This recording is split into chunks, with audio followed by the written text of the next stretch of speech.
What is up, ladies and gentlemen? It's Super here, and welcome to another Q&A.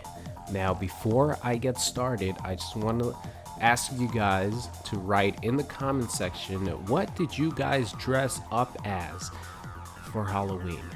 I really wanted to dress up as Freddie Mercury. As you guys know, Queen, in my opinion, the greatest band of all time. Freddie Mercury, greatest just talent, musical talent of all time. But I didn't really find what I was looking for to do the costume justice. So next year, I'll definitely be prepared to have the best Freddie Mercury outfit that I can have. This year, I just dressed up as a greaser. Pretty simple there. So let me know in the comment section, what did you guys dress up as for Halloween? So let's get started doing this Q&A. I don't have names for these questions because these are just general questions that I get asked consistently. And since I haven't done a Q&A video in a long time, I figured I would do one and even add a little story, a real life story here at the end, because I always get asked, why did you stop doing real life stories? I'll answer it when I get to that question. But here we go. Wanted to talk some new fighting games that I've been playing, some MK11, and Q&As are always like an excuse for me to talk about those topics. So here we go. Which is your favorite scary movie of all time? Well, my favorite scary movie of all time is A Nightmare on Elm Street, the original. I could watch it all day, every day. I think it's really creepy. Obviously, compared to the standards of, it's a slasher film. It's not really a scary movie like The Exorcist. I think The Exorcist, in my opinion, is the scariest movie of all time. I even have a hard time watching it now. I would never willingly watch it, let's just say that. That's how scary it is to me.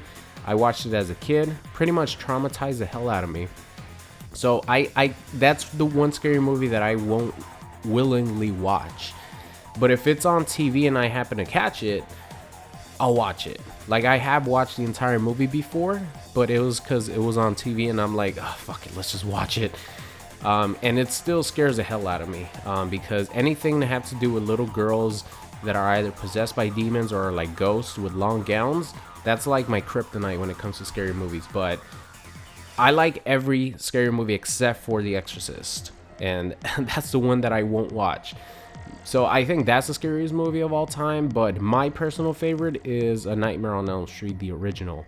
All right, moving on to the next question. I actually had to I had to stop myself because I looked at the time and it was like 12 minutes in and I was still talking about this question because I'm really passionate about this anime that I'm going to talk about. The question is, what are some anime that you watch? And I'm redoing this because I want to go through as many questions as I can, and I was like 10 minutes into this question answering it, but I'm gonna try to simplify as much as I can. The number one anime to me right now that I have watched is Mob Psycho 100.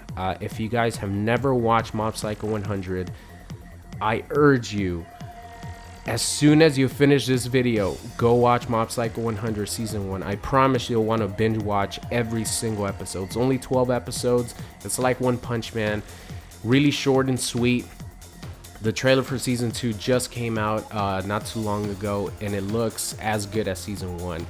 And this Mob Psycho was so good that if season 2 is on par with season 1, it'll surpass Dragon Ball for me as my favorite anime of all time. And I've watched Dragon Ball since I was a kid. That's how good Mob Psycho 100 is, in my opinion. The show is incredibly funny. Reigen Oritaka is one of the highlights of the show. The character development in this anime is so good that I started off hating Reigen, and I ended up absolutely loving the character at the end of the season. And you feel that way with a lot of different characters. You end up caring about the character. So if you guys have never watched Mob Psycho 100, it's super underrated, man. Like, this show deserves to be as popular, even more popular than One Punch Man, in my opinion. So definitely watch Mob Psycho. A couple other animes that I've watched recently is a lot of people don't believe me, and I don't know why. I have watched and absolutely love Miss Kobayashi's Dragon Maid. Could I have my weeb card now, please? Just by watching that show. It's actually super, super good. It's incredibly funny. That show cracks me up every time. I watched season 1 multiple times, both in Japanese and in English. The show's super hilarious. I really hope that there's gonna be a season 2 for Miss Kobayashi's Dragon Maid. And then the final one that I want to give a shout out to is 7 Deadly Sins. Got recommended to it by my friend Smoke, and man, that anime is ridiculous. It's so good.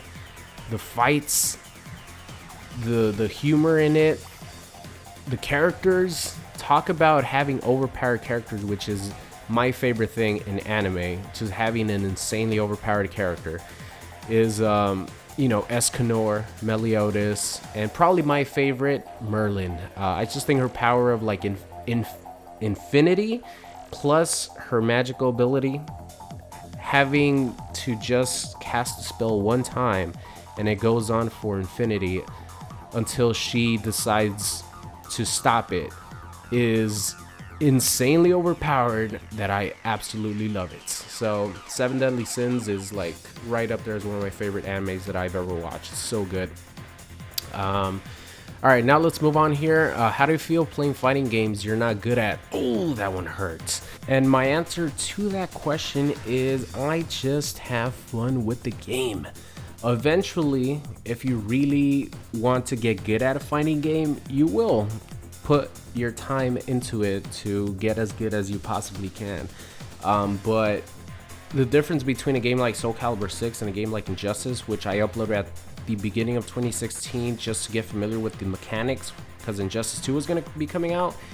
Man, that I suck at Injustice 1, like when I first played it, and people were commenting on it and all that, because obviously, you know, by that time I was like pretty decent at MK, so I'm like, god damn.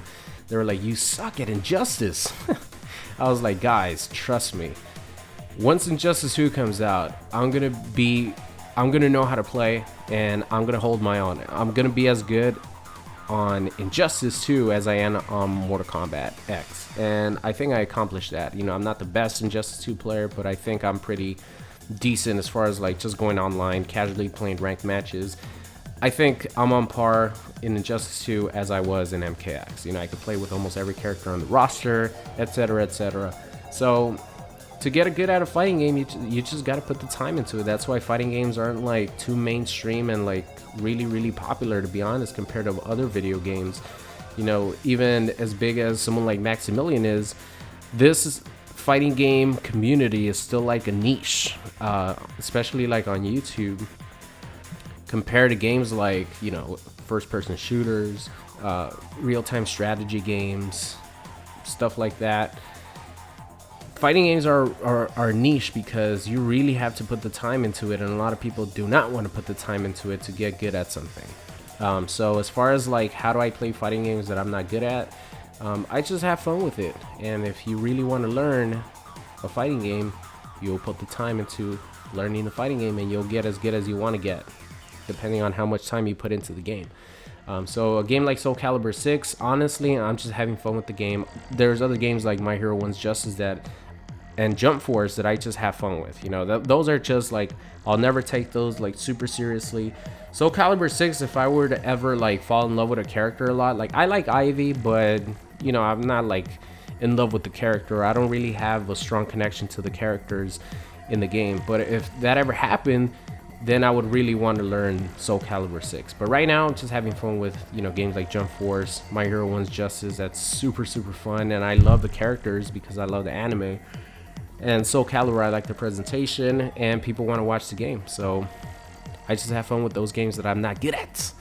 Why was Sector your favorite character for so long? Pretty much the simple answer to that is I always thought the robots were cooler than the ninjas. That's pretty much it. But now I switched over, which is a perfect segue to who are my top 5 favorite MK characters of all time.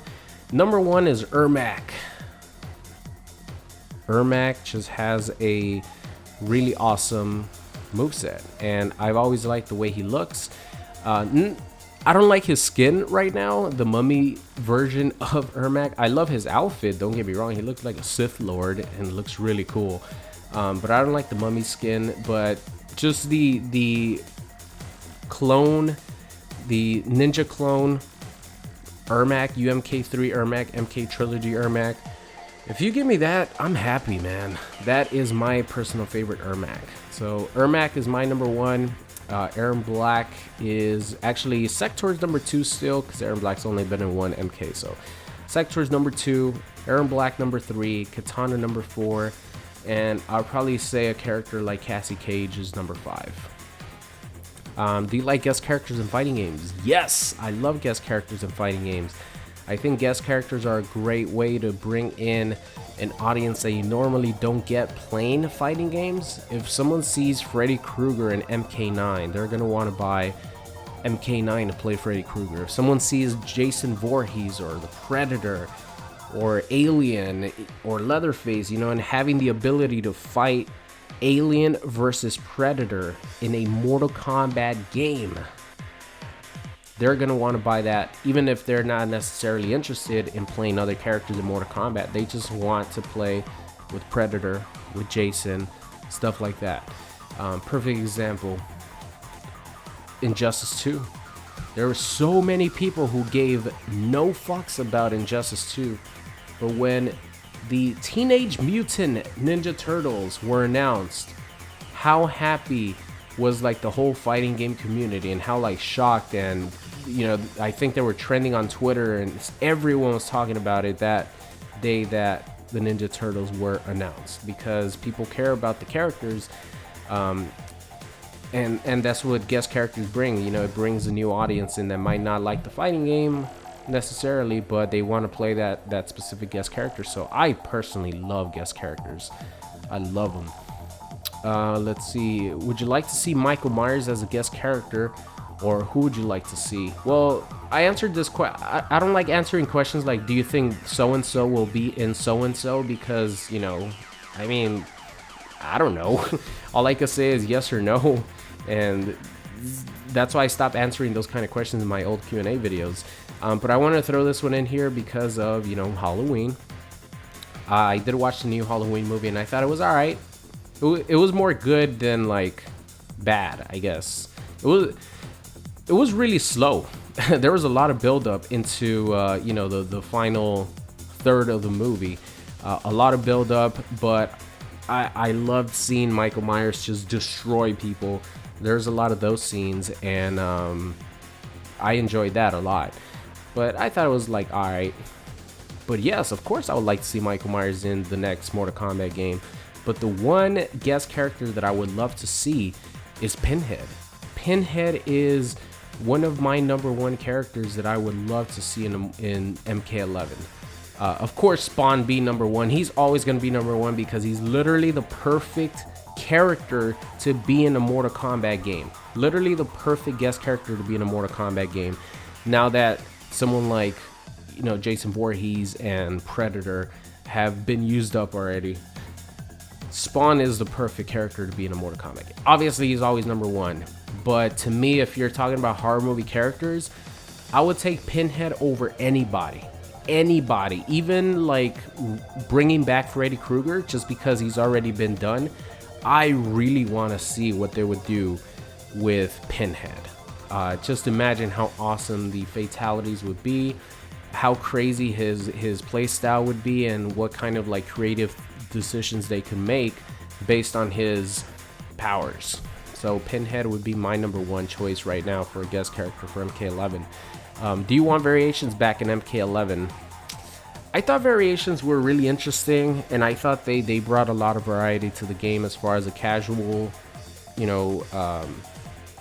just casual perspective. Because if you don't have variations and you just have one character like Injustice, you guys know what I'm gonna do when I play the Joker. Even though it's for me it's really fun, you guys know what's coming when you play with any character, and you have no other option with that character other than that same play style and your same strategy. But when you incorporate variations, you have 3 different strategies for 3 different variations, and I think that brings a level of replayability and variety to the game that helped MKX, in my opinion, still be entertaining to this day. Like there's variations that are, really unexplored that might be super good. It's just, that those variations are unexplored. Like Drunken Master Boraicho is the only variation of Boraicho that I would play,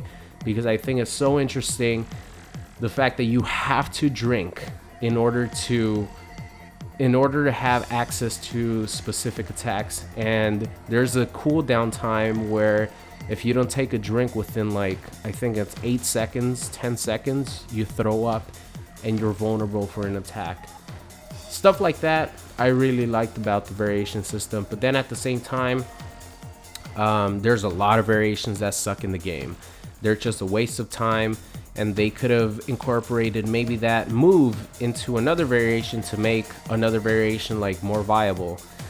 There's a lot of useless variations in Mortal Kombat X, so maybe if they cut it back to 2 variations, I think it'll make a lot of people happier, because then you'll have 2 different play styles that you could use with the same character, and you'll still have that variety. But you won't have maybe as many useless variations as you do now in MKX. So I think maybe if they cut down to like 2 variations, I'll be happy with that. But I would definitely like variations back. I enjoyed the variations. What do you use to record videos? I use a Elgato HD60S, and I use a Blue Yeti microphone to record my voice. Alright, so here's the last one. I'm going to talk about it really quickly. I'll give you guys a little story. But what happened to the real life stories pretty much is like the question that I get asked all the time. And the thing is, I still have some stories, but the reason why I stopped doing them consistently is because I was going to run out of stories. There might be a time where I don't have anything else to do, so I'll tell stories again. But since I've been playing, fighting games, there's always like something new to do. Like when I was doing Call of Duty sniping videos only, that's when I felt like, the shit was like really stale. I don't know how I survived that long doing Call of Duty sniping content only for 5 straight years. Insane. So that's when I started doing the real life videos. So here is another real life story for your ears, just because you requested it for so long and I haven't done one in a while, so might as well share one right now. I hope I haven't told this one before, but this one happened back when I was 15. I was about to turn 16 back in 2006. I had just started dating what ended up being my longest relationship of about 5 years. This was about 2 months into that relationship. I was 15, my girlfriend at the time was 18. 3-year difference sounds like a lot, especially at that age, but in reality, it wasn't a big deal. If the attraction is there, I looked a lot older than a 15-year-old. I actually looked older than she did, and she was 18. So age didn't really matter. So I met her because she moved into the same building that I was living at, 3rd floor, couple doors down. She only lived with her dad. They got a single because her dad was a manager for different buildings, so they would like move every year. And their plan was to just move there for about a year and then move to another building. So the way their single was structured was, you walk in, there's a walk-in closet to the left, bathroom to the right. You walk into the living room, or I guess everything is a living room, but you walk in a little bit more, dining room table to the left, kitchen to the right, and then you had your sofa, pull-out couch on the left, and then they had a big king-size bed on the right with the TV on top of the stand right in front of the bed. So that was the way the apartment was laid out. And her dad was really strict about not letting anyone inside that apartment when he wasn't home. Not any girlfriends, any guy friends, nobody goes into that apartment. So when obviously I met him and he told me that no one was allowed in the house, and he told me that with like his serious stern face, and I was like, whoa, I'm definitely going in there whenever I get the chance. So whenever I had a 3-day weekend, or I was on vacation, or I was sick, or I was pretending to be sick in order to go see my girlfriend when we could have easily just seen each other after I came from school, you know, I would go to her house. Puppy love, you know how it is when you're younger, right? You're impatient. So normally it would go fine, you know, I would go hang out at her place when her dad was at work for a couple hours. You know, we would just hang out and everything was fine. So this day it was around noon, and we were just actually watching TV. You know, everything was PG at the time. Watching TV, and then all of a sudden we hear someone's messing with the door, you know, trying to open it. So the first thing that I remember about this was immediately, like, I just felt like a cold sweat started to come down. So we had a little bit extra time because both of my girlfriend had put both locks on, the top lock and the bottom lock. And once we hear the door open, that's when panic really set in. I had no idea what to do. I was just like frozen, and my girlfriend actually pushed me to the little space between the wall and the bed. It was enough where you could just like walk a little bit towards the nightstand that was behind me, that had the lamp on top and a couple drawers right there. So I was just laying there. There was a couple of like shirts around. There was like a blanket, and I put that over as much as I could.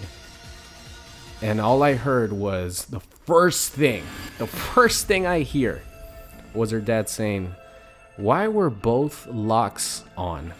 That's the first thing that I hear. My girlfriend like stuttering. She doesn't know what to do. She's like, "I don't know. I just locked them both."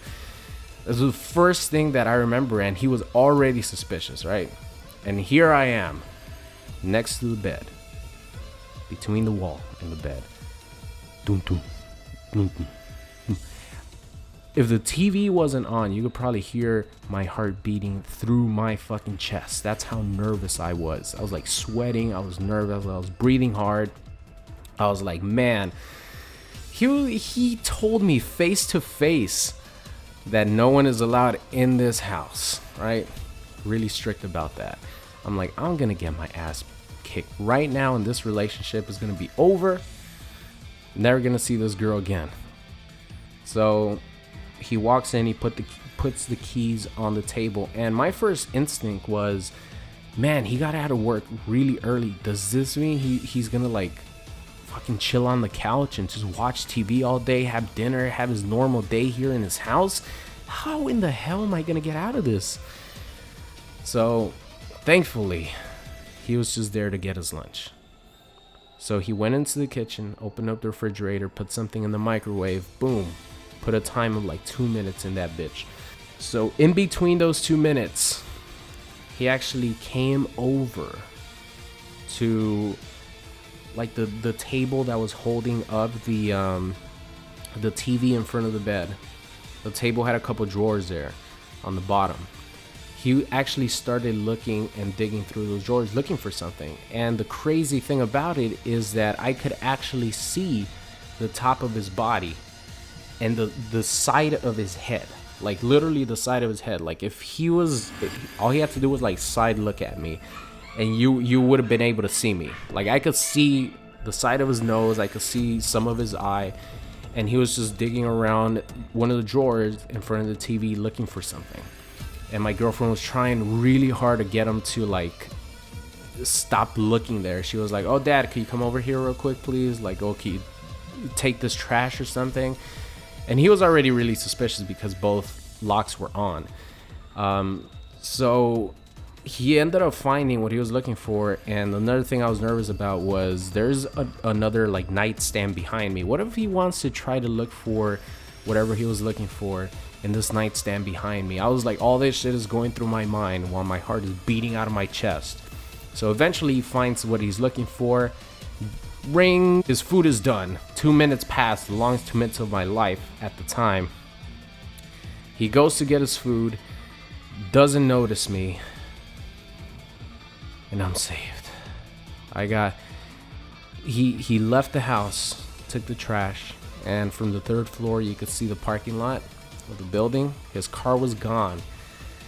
First thing I did, ran out of the house, turned to the right, went straight to my door, went inside, sat on the couch, and all I had was like a shit-eating grin on my face, and I was like, God damn, I got away with one there. Woo! And that's how that little situation ended. If it would have gone any differently, and he would have seen me, I don't know what would have happened. All I know is that 5-year relationship I had, it wouldn't have gone that way. It would have changed big time. So that's a little story I have for you guys today. Really quick one. Well, I don't know if it was quick like me telling it, but that's a little tiny one, tiny little taste of other stories that I still have in my back pocket for a rainy day. But that's gonna be it, guys. Thank you so much for watching. Hope you enjoyed today's video, and I'll see you guys next time. What's going on? It's Super here, and thank you for watching today's video. I hope you enjoyed it. If you did, make sure you guys subscribed if you are not already. Also, check out any of these videos linked at the top. Thank you for watching, and I will see you guys next time.